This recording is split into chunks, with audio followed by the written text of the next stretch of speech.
Good morning. Today I am doing the reading of the dreams of Gaia. Today is Saturn Day. Uh, we have black tourmaline. You can use basically your agates. I'm using a green emerald. I'm using moonstone, and I am using red garnet because I do feel that the energy at this time is a bit uncomfortable. What do we get today as our two cards? Well, this, as I said, is the Dreams of Gaia.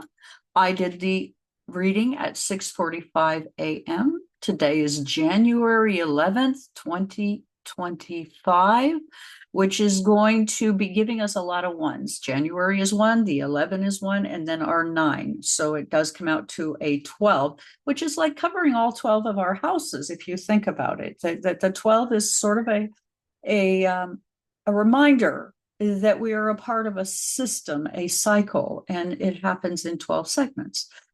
We have today the Seven of Air, or the Seven of Swords, and this relates to the two cards, High Priestess and the Star card, and our 11th house of groups, fixed energy, third decan, and the moon, how we're feeling amongst ourselves and within the group.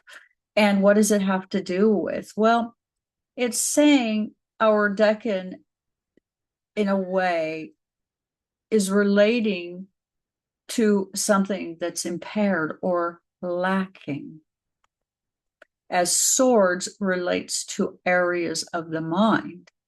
Currently, Jupiter is in our fourth house, where we think of as our moon, reminding us that likely something within the family has some things it needs. Currently, Jupiter is lacking dignity in Mercury ruled sign, many finding it hard to make ends meet. And it seems as if this is going to be a way now for Jupiter to behave. Jupiter will be entering Cancer on June the 9th, 2025. That will usher in a new time of healing and growth for our home life, our sense of intuition. Cancer will strengthen and foster a deeper connection and sense of fulfillment. Currently, we have Mars in Cancer retrograde, and Pluto has gone into Aquarius. This will open the doors of our eighth house, encouraging deep emotional nurturing, inner healing, and an overhaul of past patterns, where we will seek a sense of safety from within. The power struggles we are currently facing is making clear our emotional vulnerability, where we are confronting fears of abandonment, many of us coming from abandoned lifestyles as children, and some of the signals we're hearing in media that we're going to abandon you financially because we're going to call Social Security now that you earned, according to the law over time as you understood it, an entitlement. So we are facing emotional security issues and growth or not growth. We are now faced with what our system has become. Disruptions now required for proper renewal. How we are set up in a system that values those we see with the most. Somehow, we see this and think it is appropriate and necessary to place them upon a pedestal and call that success. And in the meantime, we go into a state of martyrdom, thinking that us having the human right of medical care is something we're not entitled to. I think these things are about to change. The notion to share and properly care for every man, woman, and child with Pluto in Aquarius is on the table. If 1 billionaire stopped and put the energies into the common people, the economic benefit for us would just be almost unimaginable. And currently, what we actually are resourcing on is the smallest fraction of shared resources. Our equity very deeply reduced. We get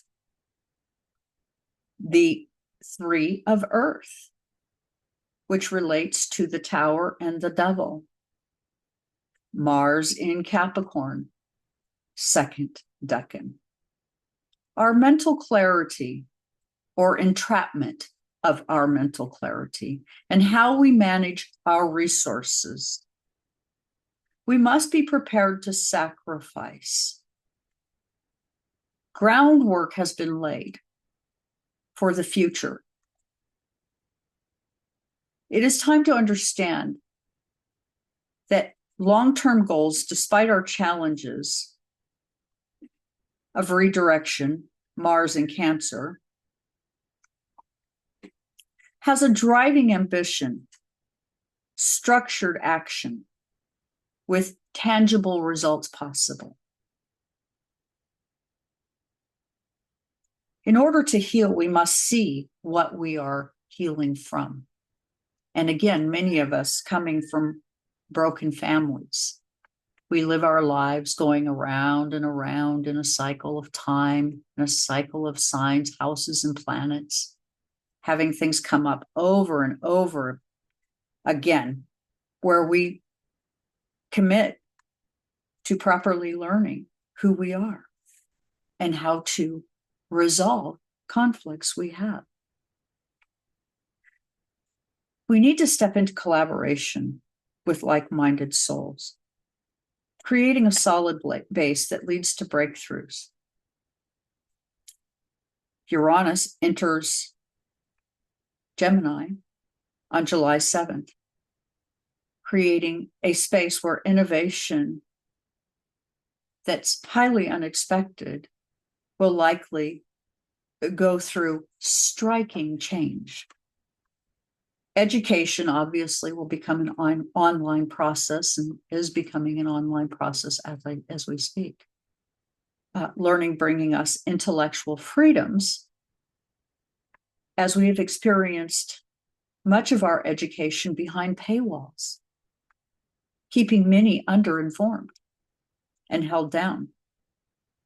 Expect disruptions, however, in technology, the internet. As you see, the billionaires are very aware of the inequities. If only a few invested in us, in our climate, they could do massive things to help all of us.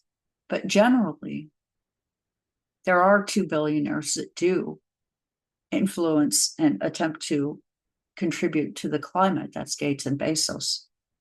But the amount of carbon that they produce by their industry is greater than the actual waste they help.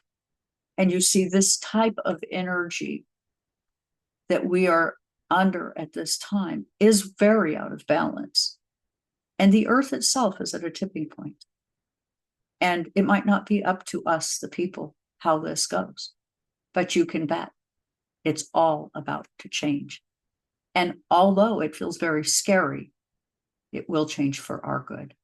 And with that, please like, share, and subscribe, and join me on this Decan walk. Thank you so much for being here today.